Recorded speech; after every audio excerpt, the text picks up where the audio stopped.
I would definitely call him a friend, a very good friend, actually. 2 years ago, Rex Taylor struck up a friendship with one of the most infamous names in the New River Valley, William Morva. Morva is on death row after being convicted of killing a hospital security guard and a Montgomery County Sheriff's deputy in August 2006. These are just some of the dozens of letters Taylor and Morva have sent each other, but one letter sent recently stuck with Taylor. It was to the point, including the words, "I don't want to die here." I knew, when we first started talking, he was going to be put to death eventually. But, after getting to know him and become friends with him, when I read something like that, it really does get to me. It bothers me. The question for Morva and the 7 other inmates on death row right now in Virginia is how they'll be executed. It's usually done through lethal injection, but getting the needed drugs is becoming a big problem. We requested the lethal injection protocol from the Virginia Department of Corrections. A 3-drug cocktail is used, consisting of a sedative, paralytic, and a heart-stopping drug. The sedative is now nearly impossible to come by, as manufacturers worldwide have refused to sell drugs used for capital punishment. The Commonwealth solution is to use midazolam as its sedative.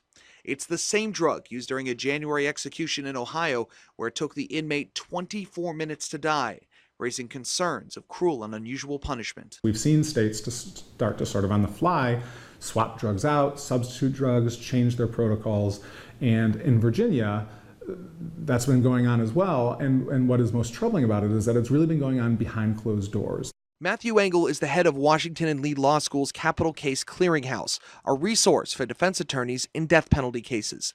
Engel is concerned the Commonwealth is turning to a new drug without releasing any of its studies or research. What will happen is what's happening in Ohio and what's happening in Oklahoma, which is that we will have problems with executions and then there'll be lawsuits afterwards, and that's when we'll find out what's actually going on. But that's not what it should take.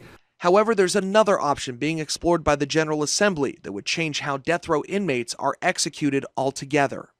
We have the death penalty on the books. We're supposed to enforce the laws, yet we don't have a mechanism to actually do so. Greg Habib is one of more than 60 delegates that voted this year to make the electric chair the primary form of execution, an option now used only if requested by the inmate. I'm one of those people that isn't aggressively seeking to expand the death penalty. But Virginia has a public policy, and what's happening is Virginia is unable to enforce its public policy because of policy decisions made in Europe. And that's frankly sort of a backwards way for us to be setting our policy. It's a policy that's at the mercy of the companies manufacturing the drugs. For now, though, it's unclear how William Morva and the other inmates' lives will end. No executions are on the schedule, so Engel and Habib agree there's still time to get it right. We should be looking at this process ahead of time, and we should be preventing these problems from happening. And the only way to do that is through an open process.